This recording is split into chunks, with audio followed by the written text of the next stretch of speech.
Welcome, welcome, welcome. This is Edna White, and of course, this is Wounded to Wonderful TV show or talk show or podcast, whatever you want to call it, but it is a show. Today, I am really excited to have Krystal Quaguara, right? And she's going to talk to us about playfulness in your life. So I'm excited about it because I started saying playfulness now. I like to have fun no matter what. So I create the feel that everything you do should be like you're on a vacation, like you're having fun, like a 5-year-old. But I think Krystal has some things for us to learn about being playful. So welcome, Krystal, to the Wounded to Wonderful show. How are you today? Hi, Edna. I'm doing great. I'm so grateful to be here. Thank you. Good. So how do you show up in the world as playful? Oh boy. Well, I wish I could say that I always did, Edna, but that was not the case. I think I've always been a very showy person. I'd love to do theater and sing and dance and, be on stage in that way. But, at some point, it was like I started to feel guilty for having hobbies or Right. recreational things in my life. And, a lot of that came from sort of my family dynamic and a lot of codependency that I learned growing up. And so, a lot of it was, well, how could I turn this hobby or this thing that I enjoy doing into like a business or a Mhm. career or a way to make money? And, Right. because it was a lot of, guilt surrounding just the idea of having fun and being playful. And I, flash forward, kind of went through a journey of personal discovery and personal development and, finding some serenity and letting go of some of that codependency Mhm. in my life. And, started digging into that idea of play and where it first showed up in, my life and where I first realized that this concept was so interesting was when I was teaching dance Mhm. and I would teach at the studio and I had like these two very different classes back to back. So I had a group of 3 and 4-year-olds that Okay. did like a ballet tap combo. So you can imagine. And Uh-huh. then immediately following that, I taught adult belly dance. Uh-huh. So I had, these little, preschoolers Totally and then different, followed totally by different.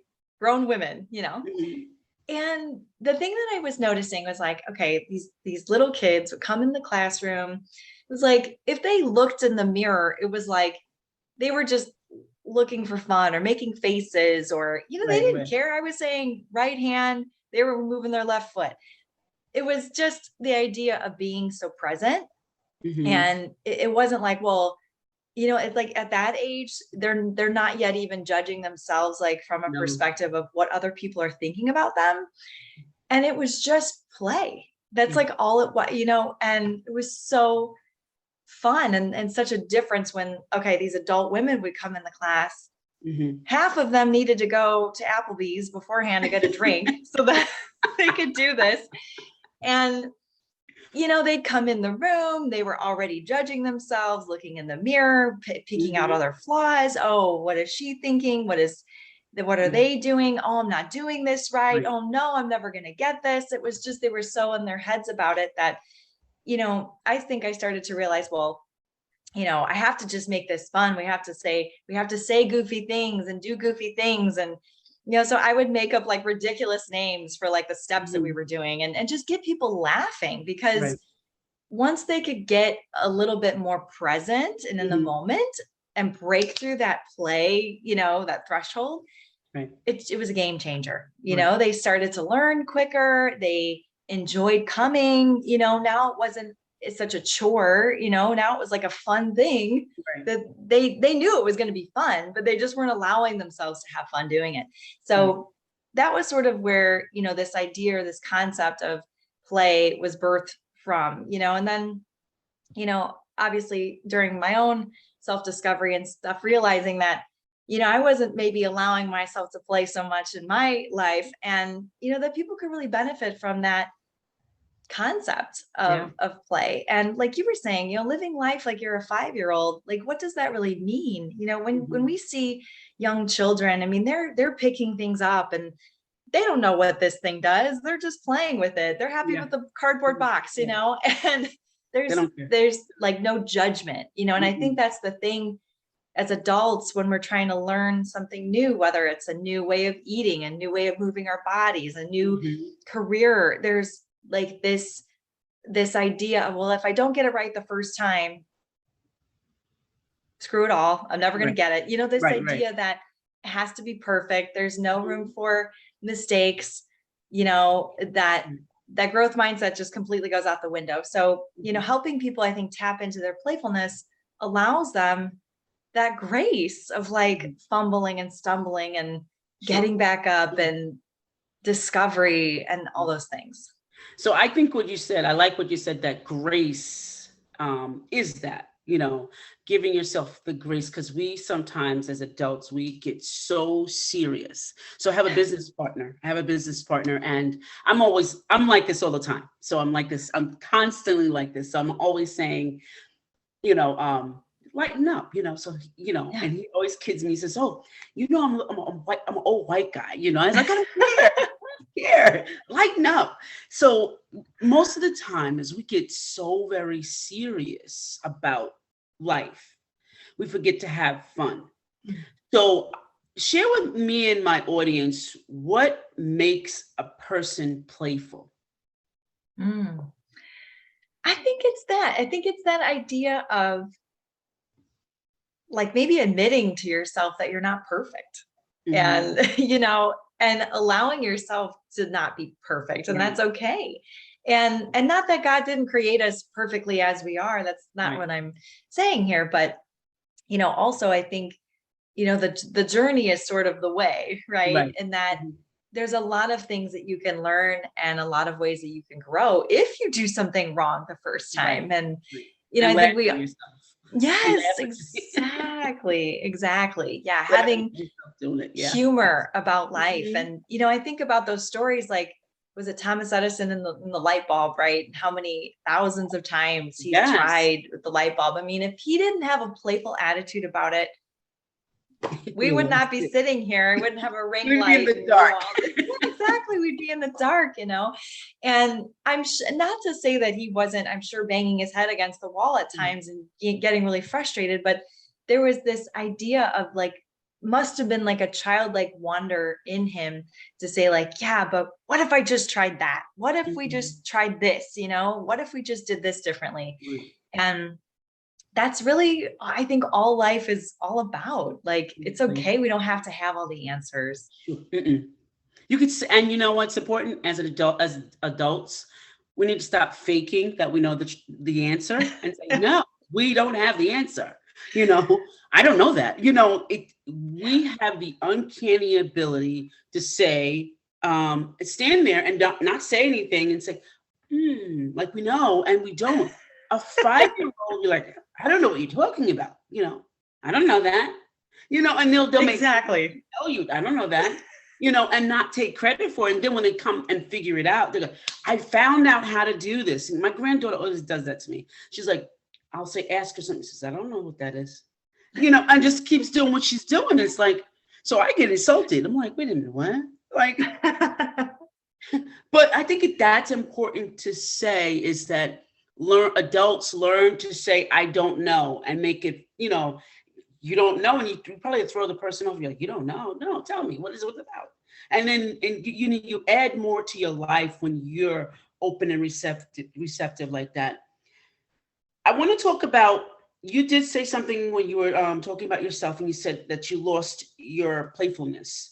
Mm. Why? And I'm a why person. Why do we lose our playfulness? Why? Why does it happen? I think there's a couple of contributing factors. And, you know, early on in the book, I kind of go into my story a little bit. And, Mhm. you know, one of the things I see is, you know, not to slam our educational system completely, Mhm. because I have a lot of friends who are teachers. I think teachers are Right. heroes. We need teachers, you know, but I think the system in which they operate could use a little help. Uh huh. You know, and I feel that you know, we go from sort of that tinkering around as children, playing with things to figure things out, Mhm. stumbling around, fumbling around, you know, asking questions without any sort of reservation to, Right. all of a sudden we put kids in a classroom, and not only are they like, they have to raise their hand to ask a question. So somebody Mm. has to validate you before you can even ask a question about that thing. And then, if you raise your hand and you think you know the answer, well, you better know the answer, because if you get If it you do, wrong, yeah. You're you outed. Yeah. know, Hmm. yeah, of course. And then you're outed in front of your peers, or, Hmm. just sort of that the whole grading system itself is, I think one of the reasons I studied so hard is because I like hated seeing red marks on my paper, it just like made me like anxious. So I think there's a bit of that. I think we learn to not speak up unless we know the answer. And so, we're sort of left in this situation where we need someone to validate us, right? Like, I'm going to raise Right. my hand, somebody validate me before I can make this decision, before I can answer this question, before I can go down this path. And, I don't know what the solution to that is, other than Hmm. being aware of it, and maybe just nurturing that in children as they grow up in some other form or fashion, Right. and being able to at least reclaim that as adults. The other thing I think is that we learn at some point, like it's like a very tribal mindset. And I talk about this sort of in like a sense of like when we're born, like God gives us a light, and we all have a light to shine, and it's, Hmm. it shines in different ways. Everybody's got Hmm. a purpose, and we're put into groups, we're put into tribe, we have a family, we have a peer group, we have Yeah. classes, we have like different things. And God forbid we start to outshine others Yeah. because we often feel like we're going to be left out. We're going to be Uh-huh. kicked out of the tribe. It's not going to be safe. Oh, what is my family going to think if I quit my job and start a business? What is my family going to think if I, date this person that they might not approve of, but I know this is the right person for me? And so, we start to like put the bushel over the light, dim it, and Right. just not do the things that we want to do, even if we're going to Right. make a mistake, and not that that's always coming from a nefarious place. I think Right. our families and those close to us, they don't want to see us get hurt. They don't want to see us Right. fail, And so it's a lot of like people trying to protect you and your feelings. Right. And And I that's think it hard. comes, That's hard. yeah, Real, exactly. I think it real comes hard. from a place of love. But I think, once we're able to identify that that's happening and say like, okay, it's okay. If, I can leave this tribe, I will survive on my own. Like the Yeah. lion's not going to come get me. Yeah. There's probably another village down the road that I Yeah. can, go and sit with Really for a fit in. while. Yeah. Fit in. Yeah. Yeah, Absolutely. exactly. Hmm. I get that. I like what you're saying about the tribe. I've been talking about tribes all day, all week, and people Yeah. are talking about tribes. And I was saying that, tribes are just everyone that has the same agenda. You just can't pick people and think like they're supposed to fit in, um, Mm. because as you're saying with the playfulness, they may be really, really serious. Are they your tribe? Probably not. Probably not. So, you have to be, I was talking about how I grew up with some friends and, they were my friends since I was like in school. And then we kind of grew apart, kind of like you said, it's okay for me to go over here to this other tribe. And they weren't happy about it going to the other tribe. So they didn't remain close to me. But I remain close to the people that I know. Like I talk to them when I see them. But we don't say, oh, you know what? This is great. I'm leaving home. I don't know any kids anymore that go leave home. I don't know them. I don't know. When it's time to leave for college, they don't take that. Let's go. I'm out of here. Adventure mode. They're more fearful than anything, but more Mm. adventure. And that's what we need is to keep that adventure alive in them. Um, again, it comes from the parents saying, "Oh no, you should travel," and I tell my grandkids this, they're not, two of them are not old enough to go to college yet, but one is just entered high school. So it's like, when you get finished, first place I want you to go is to teach somewhere. Just go away and just go Mm. teach. English is a second language, and you'll see, the richness of the world. So he's like, "You sure?" So I'm positive, and I did it at 40. But Yeah. yeah, but Wow. that's what brought back that's what brought back my playfulness. I will tell you that as I started traveling and I was away the first visit to China, that's what brought back my playfulness. It's like, wow, I feel like I'm 18. And, I'm hanging out, I'm having a great Yes. time, meeting new people. It brings that 5-year-old back. So can you give us some little tips or little hints on how to bring it back for us, to bring that back into our lives? Yes. So it could be so simple. It doesn't have to be, up and leave the country, go Right. do For ESL me, it was, teaching. girl. I mean, if that's what somebody's feeling called to do, then Yeah. yeah, do it. But it could be as simple as you're just putting on music and just dancing, That or is, oh yeah. listen. Yeah, making a game out of dinner or something, Mm. and let's do a family bake off, or Right. just even just like what happened to like getting together with our friends and going to the park, like Exactly. Yeah. there's no sign. I've never seen a sign on a Mhm. playground that said children under 12 only. Yeah. Like I've never seen one, so I like legit will go to the park and, if there's no kids on the swings, I won't kick Yeah. them off, Get in but here.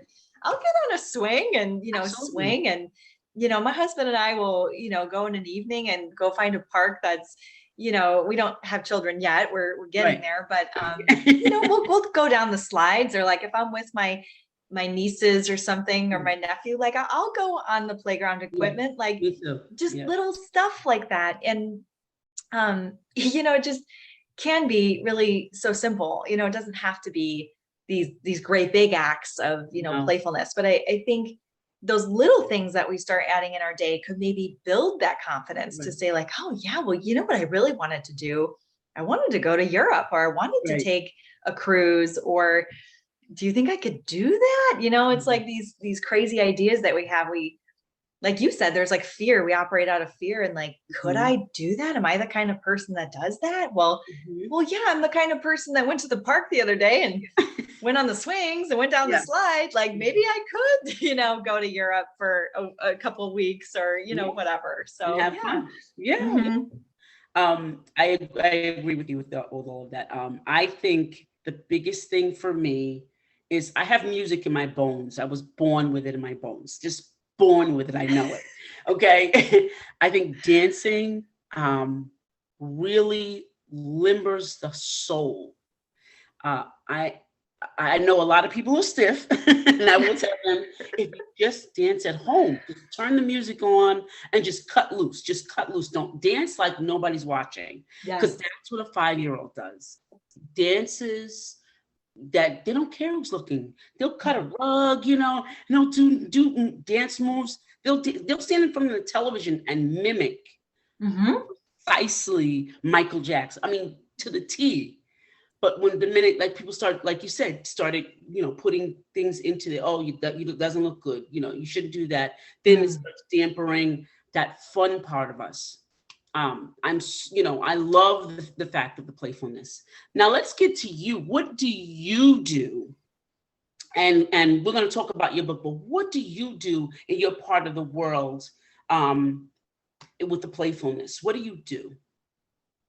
Yeah. So like for me personally, or like for my clients, or For your clients. You could do that for you too, but for your clients. yeah, well, I feel that I have to, and I Mhm. have to practice what I preach. And, Absolutely. some days it's easier than others, I will admit, but Absolutely. I try to do something, even if it's just putting on a show and laughing, just I Mhm. try to laugh every day, even when I don't feel like it. Um, so that's a big part of it. But Mhm. um for my clients, I encourage them to especially go through this exercise of like figuring out, well, what were the things that maybe you liked to do when you were playful? Can you think Right. back to as a kid, what were those things? Right. What were those moments that you were so present that you were lost in the moment? I Mhm. remember, time just passed like like magic. When you're a kid and you're playing, there's no concept of, Right. like, yeah, that your mom's going to call you for dinner, or that you're going to have to go to bed eventually. And there's a lot of routine and structure set for you already as a child. Mm-hmm. But like within those boundaries, kids are so able to just lose themselves. And I Yeah. remember playing with my Barbies, or, you know, being outside and just like running around and playing hula hoops and, just like goofy stuff, and just Yeah. not even thinking about it. So, I really encourage people to think about those things. Like, what were the things that you did as a kid that you got so lost in? And could you recreate those things? Yeah. Was it a sport? Did you really like to play sports? And could you join an adult league? And, especially like if people are at the beginning of a wellness journey, sometimes it's like, yeah, I'd really love to play soccer again, but I could never run like that. And I'm like, okay, well, what's, something you could do Go. today? Yeah. Could you go out for a walk, Exactly. and can we Exactly. build up to that point? Like, now, is that maybe a goal for you, Right. that, Exactly. being able to get back on a soccer field or something like that? So, or coach a soccer team with, Mm-hmm. your kids or grandkids. So, thinking outside the box sometimes is really helpful. And I think a lot of times, like, adults discredit themselves, like we were saying, and they're like, oh, that's ridiculous. Like, I'm never going to play soccer again. Well, why not? You Right. know, maybe you won't be a professional, Right. but if you Exactly. find You got a some more. league, if you're 55 and you find a league of other 55-year-olds that want to play Mhm. soccer, y'all are all playing at the same level. Like, That's so exactly. it's, I think just Exactly. holding a container, I think, is what I do for people mostly. Is I hold that container for people to say, like, what is the dream here? Like, what Yeah. is the thing that sets you on fire? What's going to be the thing that gets your butt out of bed and gets Mhm. you, active and doing things and eating better and sleeping better, so that you can have a better life, so that you can actually Mhm. live a more playful life? Because why not? Why Exactly. not? Exactly. Exactly. Yeah, having fun is really the key there. The real key there. So, can you tell us a little bit about your book? You know what your book is? Yeah, so it's called The Playful Journal, and it's actually, just like it sounds, it's a journal. So there are, Oh, you nice. Okay. know, entries. Every chapter has kind of a lesson, and then some actual activities, because I feel like getting people engaged is Mhm. how, I always get people to learn. And that's how I learn. When I Yeah. read a book, I like to journal about it and take notes in the margins and stuff. So that's a big part of it. It's set up to be kind of a 12-week guide. So week by Okay. week, you go through sort of a different lesson. So we Okay. start from the beginning. Like I'm saying, we start with, okay, let's go into your past. What are those things that you enjoyed? Who are Okay. the people that you enjoy doing things with? Have you lost Okay. contact with those people? Did you want to reconnect with any of those people? Just kind of going through that. And then the next part of it goes into more of like a snapshot of what you're doing now. Are Mhm. you like, let's celebrate the things that you're doing well, and let's, really take a hard look at the things where maybe you need to take some leadership and make some changes, Right. and, be able to do that.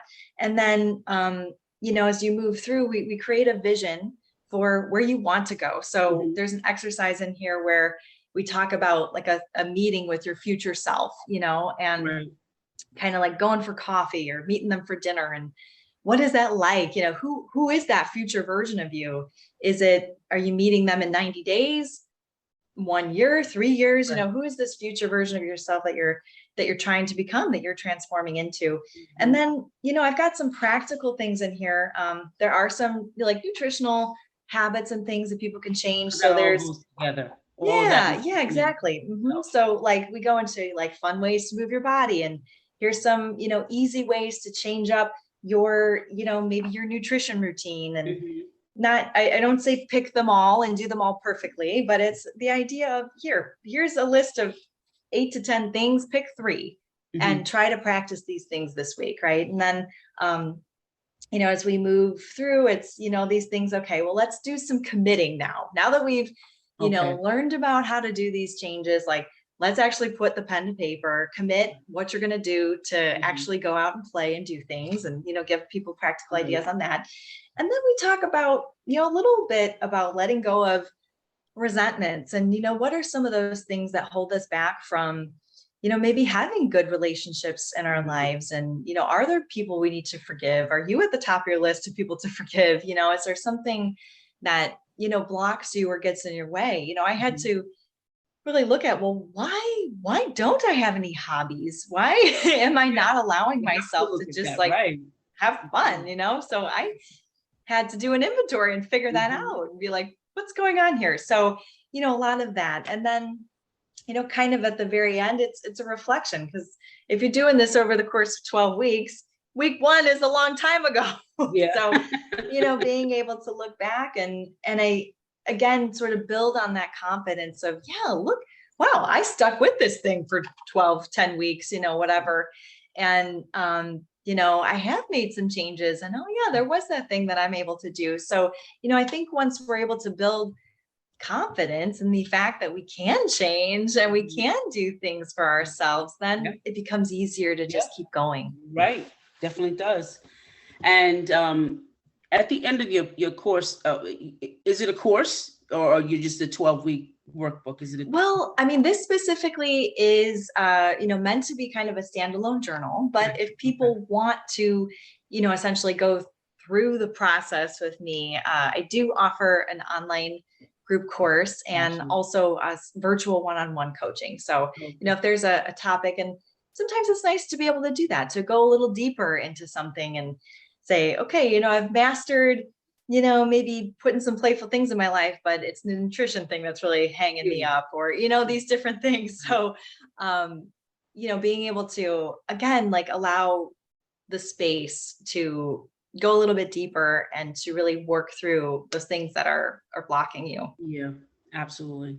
Well, this is great information. Where can we find you? Give us all your social media information. Where can we find you? How can we find your book? Give us that little bit of information. Yes. So, of course, the book is on Amazon. It's The Playful Journal, and it's purple cover when you see it. So it looks very playful. And leave it up a little bit. If you want to, you could type in The Playful Journal Krystal with a K. It'll come right up. And I also have a link to this and my podcast, The Playful Life, on my website, crystallizedhealthadvisors.com. And that's Krystal with a K, obviously. Yes. And I'm also on Instagram, Krystal.Quaguara. But if you go to Instagram and you type in the search Crystallized Health Advisors, I will come up. Also, I usually hashtag everything The Playful Life. So if you go on Instagram and you search the hashtag The Playful Life, you will most likely find me. Okay. Well, this has been wonderful. And I'm definitely going to, I'm already added playfulness in my life. I'll keep it in my life now. And I will make sure that we all know it, and the audience is going to really enjoy this and add this back in our lives. Now, audience, please look on the bottom of the video. You'll find all of Krystal's information. And I want you to get in touch with her, because she has a lot to say about playfulness. And I'm sure playfulness just doesn't stop in your life. It goes over into all parts of your life, which is a very good thing. And I want to thank you for listening today, audience, and being here with us today. And I'm going to say goodbye. I am your host, Edna White, and this is my esteemed guest, Krystal Quaguara, right? Yes. A little awesome. bit. Okay. Thanks, Edna. See, there you go. I'm going to let you pronounce your name. And thank you so much for being here today and talking to us about being playful. Bye for now.